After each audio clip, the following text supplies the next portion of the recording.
Welcome to Peter and Roughie's Football Show, your daily fix of football chat on STV. The main headlines tonight: Paul Lambert is back in management as the manager of Blackburn Rovers. St Mirren are set to rename their ground the Paisley 2021 Stadium.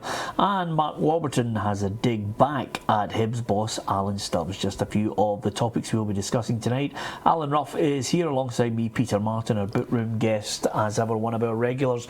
Gordon Smith here with us tonight. Paul Lambert, great to see him back. Roughie, he waited a while and I think he feels this is the right club that he can take back to the Premiership. Yep, he's another manager who has confidence in his own ability, confidence to wait for the right club to come along, and obviously this seems to be the one, and he's right, they've got a great tradition, and if he can get them back to where they were, big club. Yeah, first job, hold on to Jordan Rhodes. Yeah, absolutely. Jordan Rhodes has been a great goal scorer wherever he's been. He's got a tremendous record. But Paul Lambert, as I say, he had a hard time at Villa because I felt initially he was doing a very good job, and even the board were talking about that, but he was under certain restrictions there in terms of finances. Even though they were a Premier League club, they went down a path of only signing certain players at certain value, and also age limits as well. You had to get a younger team in because what they were trying to do was build a younger team and have value in the players so that a lot of them could be sold on. So it made it tougher for him. So now he's got an opportunity, and we spoke about it on Saturday, Peter, and I felt he needed a situation whereby it's the people he's dealing with obviously are going to support him in the way he wants. I know he wants to get back in the game, and there was a lot of talk about him coming back to Scotland, but Paul has made it very clear he wants to stay in England. And Blackburn Rovers, although they're in a lower division just now, they've always been a big club. Yeah, I always have the belief, Ruffy, that you don't become a bad manager overnight. Sometimes if the structure behind the scenes is not right, your reputation can be in tatters, and at the end of it, Villa fans were wanting him out. Yeah, but I mean, obviously the people in the game are aware of what he's doing behind the scenes, not only that, but on the park as well, and we're led to believe that Queen's Park, Rangers and Fulham were interested. So word gets about. I mean, coaches talk to each other, owners talk to each other, and the vibes obviously with Paul are always very positive, so that's why he's got the job. Yep, and from one man who's in a job, we talk about Paul's former club St Mirren now, because a little bit of sponsorship could be coming their way, Ruffy. 30,000 a year as they rename their stadium the Paisley 2021 Stadium. It's part of their bid for the European City of Culture. Yeah, I mean, any club down there would welcome any kind of money coming in, and I'm sure the managers will as well. It doesn't sound a lot of money, 30,000, to get anything to bring in players, but it might be that you can bring in maybe one player, and that one player might make the difference. But yeah, as far as St Mirren's concerned, any money at all. I think what they want to do is identify St Mirren with the town, aren't they? Because as you say, a city, whatever you want to call it, because at the end of the day, a lot of people don't realise where St Mirren is. And their previous stadium was Love Street as well, which was just named after the street that the actual stadium was in. This time they're making it seem their connection is that it's Paisley Stadium, and I think that's because, as you say, they're in for the City of Culture and are very keen to get that. So they obviously want to know that the football team there has got a connection with that city. Yeah. Okay, let's look back at the weekend and some of the highlights. Obviously the lower leagues took centre stage with the Premier League being off due to the international break, and there was a small matter also of the Petrofac Training Cup semi-final between Queen's Park and Peterhead. In the end, Peterhead edged it. Jim McInally takes Peterhead to their first ever Senior Cup final, and first of all, before I get your thoughts on that, Ruffy, here's what Jim McInally had to say. He would welcome Rangers in the final if they got there. Play Rangers in the final here at Hampden, and there was 40,000 here. It would keep our club going for a couple of years. So that's the way, that's the way that people think, and what a special day it would be for the town of Peterhead to come here and play Rangers in the cup final. It would be fantastic. But St Mirren's a decent side, and they'll make it tough for Rangers. They've already done it twice this season already. Yep, congratulations to Jim McInally. A great achievement getting them there. Rangers or St Mirren, I mean, at least you would have a full stadium for that Petrofac Training Cup final if Rangers got there. Yeah, and I think if Jim's been honest, on the footballing side, he'd rather play St Mirren, but from the owners of the club financially, they would want Rangers, and the money could go a long way to keep them on board. But certainly, yeah, I think you want to play against the big clubs. You want a big want a big attendance, you want a big atmosphere, and I'm sure the players will respond to that for obviously getting a wee taste of it at the weekend. Yeah, there's no doubt in my mind, Gordon, that Mark Warburton will be desperate to win that trophy just to get some silverware back in the cabinet and, of course, put to bed the misery they've had in that tournament. Well, that's right. This is their fourth go at it, and they have been in the final before when Wraith beat them as well, and so that was a disappointment for them, because on the way up they're trying to get themselves into the Premier League again, and it's not one of the main tournaments in the country, but it was a little bit embarrassing for Rangers that they weren't winning it. So I think that's why he will be desperate to do it, because they say he'll be the first manager to have done it in his first season, gets a trophy back in. It'll be interesting to see where they actually play the final if it's Rangers Peterhead, because you wonder if they'll try and make it neutral halfway down, or whether they'll just go for one of the bigger stadiums because they'll feel there's going to be more people there. But in terms of Jim McInally saying he'd welcome Rangers, I think that any manager is obviously correct to say that. You think the psychology of saying, no, we'd rather play St Mirren, that right away it comes out there that you're trying to avoid Rangers. He's saying St Mirren could do well, that they've pushed Rangers close, but they certainly need to get better form than what they've been showing already, St Mirren, if they're going to beat Rangers in the semi-final. Yeah, if it's Rangers Peterhead, I'm taking a guess, Easter Road or Tynecastle, Roughie, is that fair? Yeah, well, I think both of them give a good atmosphere. Obviously, we all know about Tynecastle, but Easter Road, if it was a large contingent there, has got a great atmosphere as well. So I don't think they complain about either of the two. Okay, now Championship, 2 games, 2 crackers at the weekend. John Baird has the ball. Interestingly enough, he'll be our guest on Wednesday evening on the programme. Here's the results from the Championship at the weekend. Falkirk 5, Alloa 0, Morton 2, Queen of the South 0, which gave us an interesting development in that Falkirk are now just tucked in behind Hibernian and Roughie. Yeah, and all credit to them. They've definitely bounced back from the Ibrox experience when Peter thought the foul that ended up Rangers winning that game, and you'd have thought maybe Falkirk would have went on a wee slide there, but they haven't. They've went the opposite way. They've grouped together, and they've got a string of results there now. I don't think if Rangers or Hibs came visiting to Falkirk, they would be that particularly worried. I think they think they're on the rise there, and they'll take on any of the two of them. Yep, and they've got options in the goal scoring. Here's how the table looks in the Championship, Gordon Smith. It's getting interesting in about 3 or 4 areas in it. Yeah, it definitely is. I mean, you're looking at you're saying that there's 3 teams really, for me, looking like they're going for the top 4 spots. The first 3 that are actually there at the moment, and then I think you've got a real fight in your hands with the next 3 teams going for the 4th spot. So it's going to be, I think, between one of those 3 for the 4th spot. Then you've got teams trying to avoid below that, below Queen of South. 3 teams on 10 points who'll obviously try to avoid the playoff place. And Alloa don't look so clever. You only need to look at their goal difference there. Minus 26 shows that they're flooding a lot of goals. But the biggest interesting one would be Morton. Will be playing. They play on Friday night before the other teams play. So Morton have got a chance. But when you see it, they've already got 15 games, which is 2 more than Hibs and Rangers have played, and Wraith Rovers. And if they win against St Mirren on Friday night, they'll have played 16 games by then. So a lot of teams, Morton have got a few more games, but they're doing well to be fighting up there to going for that 4th spot, because a lot of people wonder whether Morton could sustain it, but Jim Duffy's got them playing. Yeah, absolutely, and well done to Falkirk with a win at the weekend. Here's what the Falkirk manager Peter Houston had to say about it.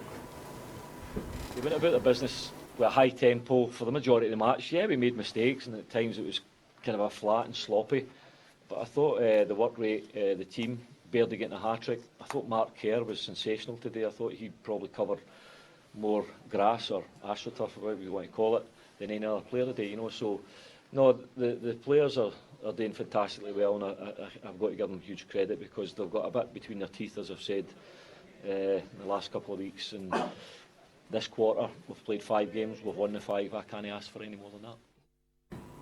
Yeah, John Baird getting a lot of the plaudits there, but another man that he mentioned, Roughie, that I was surprised that he ended up at Falkirk. I think Peter Houston was absolutely delighted that he could have got hold of Mark Kerr. I think he's a really good midfielder. Yeah, and a lot of experience. He's been round the block, Queen of South, we bit at Aberdeen as well. I was surprised it never worked for him at Aberdeen, but certainly that's the kind of player you need with experience, and other younger players feed off that kind of guy. Falkirk are going well. They're not only winning games, but they're scoring goals. It didn't used to be that way. Even when they had Rory Loy, they were not really scoring 3 and 4 goals at games. But now they're getting into games and beating teams very comfortably, and that'll be encouraging for them. Yeah, absolutely. Okay, coming up in the next part of the programme, we are going to talk Hearts, Hibs and Rangers. Seems to be a little spat between the top 2 sides in the Championship. We'll look back at the weekend results in League 1 and League 2 as well. And also tonight, we will get the thoughts of Gordon Smith and Alan Rough on that playoff game for the European Championships. It's nicely balanced at 1-1 between Republic of Ireland and Bosnia.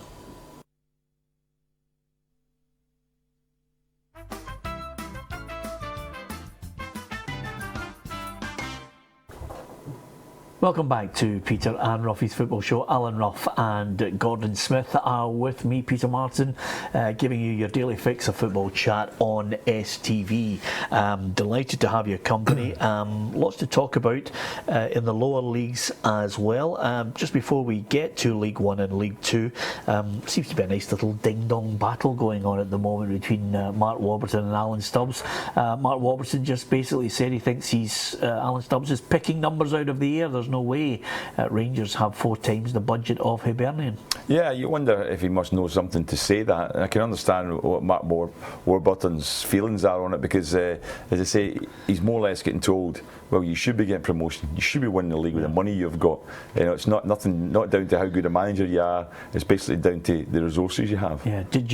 Maybe he's looked at the last accounts released that said 6.2 million in players. Possibly. It did make a difference. I mean, there's no doubt about it. When you looked at the scenario when Rangers were even down at the bottom of the table, I remember at times speaking to one of the managers Rangers were playing against, and the wage levels that this team were playing against Rangers was phenomenal. The difference, you know what I mean? It was like probably their annual budget. One of the lowest tier second division teams' annual budget was equivalent to what a player, or maybe even less than what one player was getting. Yeah. So if you couldn't win the league with that differential, then you're doing something wrong. I don't think Mark Warburton will bother about this. It's all tongue in cheek at the moment because they're so near each other. There's a wee bit of edge getting to it. Yeah, I think as well, that Alan Stubbs has obviously commented on the January window when Rangers, the Rangers manager has said, if there's £1 million player out there, we'll go for it. And Alan Stubbs has said to somebody, I can't do that. Yeah. I don't have that kind of money, and that's why they have got better resources than us. But let's cut to the chase, lads. I do not believe for 1 minute that Rangers will sign a £1 million player in the January transfer window. No, I don't either. I don't, because they need to be. I think they would begin to look a bit more if they were comfortable at the league. They're saying, okay, we need to start buying some Premiership players for next year, but at that stage of the season it might be a lot tighter than that, and therefore I know you'll think, well, they maybe need to buy players in order to get promotion, but there's no guarantee of the money's going to be coming in from the Premier League if it's still tight. And Hibs are on a run at the moment. There's no question that the big game that's coming up soon in December is definitely the Hibs Rangers game at Ibrox. And there's a real chance to crank it up with a win if they can get it against Livingston tomorrow night. Yeah, you would expect Hibs in the form they're in. Livingston can be a good side at times, but they're playing against one of the top sides and they're playing against a form team, and Hibs are at home. So you'd imagine it's a great opportunity. I think they'll be fired up tomorrow because, as you said, Peter, they're going to get within, like that would be, if they win the game, they'll be within 2 points. Or was it 2 points or 1? 2. Yeah, 2, isn't it? They've got to 34 if they win. Rangers got 36. So they're really putting the pressure on the Rangers if they win. Yeah, but it's a good time to be in Edinburgh, Roughie, because good times for Hibs the way they're playing, good times for Hearts the way they're playing as well. They've got the chance of Oshinawa to come back into the side for the weekend match against Dundee. I think coming up, this is Robbie Nielsen mentioned it as well. This is a big test. 6 big games coming up for Hearts, which will really determine whether they're going to be in the mix or not. At that top end. I've always thought they were going to be top 3, but I'm looking here. I've got Dundee United, Motherwell, Inverness, Aberdeen, St Johnstone, Celtic. The day after Boxing Day, and then of course Dundee United on the 30th. Yeah, then Robbie's been quite right. He's been playing it down. He's not been shouting about where they're going to be or what they're going to do. But I think deep down, he'll want to be finished second. He'll want to be in Europe, and if he gets a really good cup run, he'll be happy with that as well. I don't think top 6 is good enough for them now. I think the way they're playing and the players they've got, I expect something big for them at the end of the season. Yeah, I actually expect them to bring in a couple of players in January as well, because it's only 680 odd thousand pounds worth of debt. They've reduced their debt by £1.5 million, so they're in a good place. Absolutely, and as I say, that the other side of it as well, they've been getting good money in from gate money and all that sort of thing. So getting into Europe could, if it becomes a goal, as Roughie said, which definitely looks a prospect of it now, then I think they would be definitely tempted to spend some money. Yeah, especially at home, Roughie, because I think one of the games, I think it was Hamilton a couple of weeks ago, we were thinking, well, maybe it wouldn't be over 16,000, but 16,000 at Tynecastle on a regular occurrence now. They bought into it. I mean, they bought into it. The supporters bought into it right away when times were bad, and they've hung on in there and they're getting the rewards. And it just shows you, if you're at a club and they're giving you everything on the park and off the park and everything's going well, they'll go along and they won't complain about what they're paying, because what they're seeing on the park is good. Yeah. That's right. The major changes in both aspects, you're right. The club is very, very healthy. The fans are going to take over eventually. Anne Budge came in and saved the club and made it possible for the fan groups to buy the club from her, and she's remaining in there, and she's now working on some of the, I think she's working on some of the panels that the SFA are setting up for the development of the game, because she knows what she's doing. She's an experienced businesswoman, and she's done a very good job there, along with other people at Hearts who are in there who know what they're doing. Scott Garner, Craig Levine, people like that, and obviously Robbie as the manager. Yeah, here's how the lower leagues shaped up over the weekend. This is League One, the results there.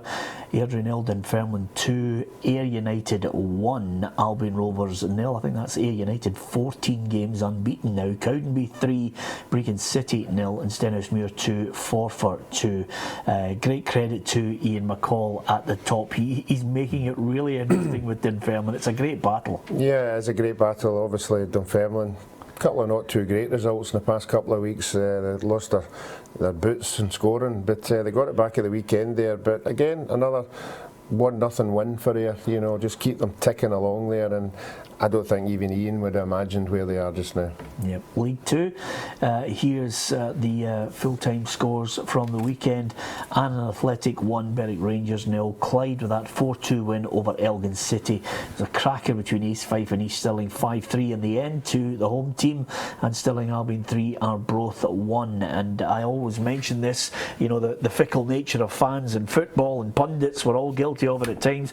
5 or 6 weeks ago, Barry Ferguson was apparently under pressure, which left me completely and utterly gobsmacked. Yeah, the fortunate thing from their point of view was that these teams in that league, it's amazing, they're all capable of beating each other, Peter, and it's such a tight league in terms of the distance between it. Only fact is that Annan have had a couple of wins, and they've now got a 5-point gap. Until a few weeks ago that wasn't even there, but see, if you come below Annan and you look at all the other teams, there's nothing in it at all. Even though Clyde are sitting healthily now at third top position, whoever second equal, there's nothing between about 4 or 5 teams below them. So I think that it's a very exciting league. There's without question, I think, a situation there where MD can beat MD. Yeah, and lots to look forward to this week. Don't forget, if you want to join us at the weekend, you can, because we are on at 2 o'clock on a Saturday afternoon. 4 hours bringing you all the best of the action. We've got reporters at key games. We'll keep you up to date with all 4 divisions in Scotland, and of course the top flight in England and the Barclays Premier League as well. Gordon Smith, Alan Ruff and Frank McAvenny join me as ever on a Saturday afternoon. You can give us your view as well on your team or anything that's annoying you in football at Peter and Ruffy on Twitter, facebook.com/Peter and Ruffy, and also peterandruffy.com. Give us your views on the game, anything you might want us to talk about. We'll be more than happy to do that as well.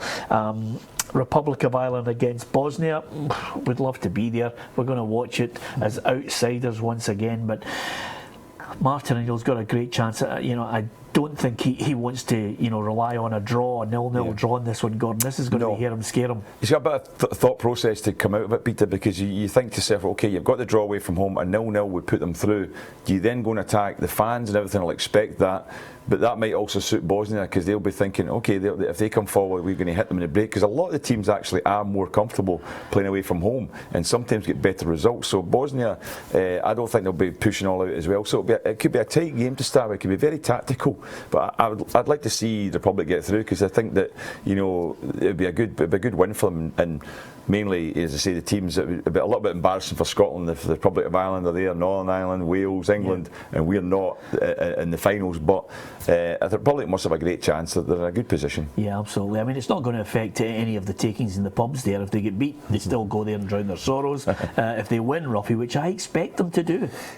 I expect them to win as well, but unfortunately, just in my opinion, I think Republic of Ireland against the really good sides are a one-goal team. They don't score many times more than one goal against the good sides.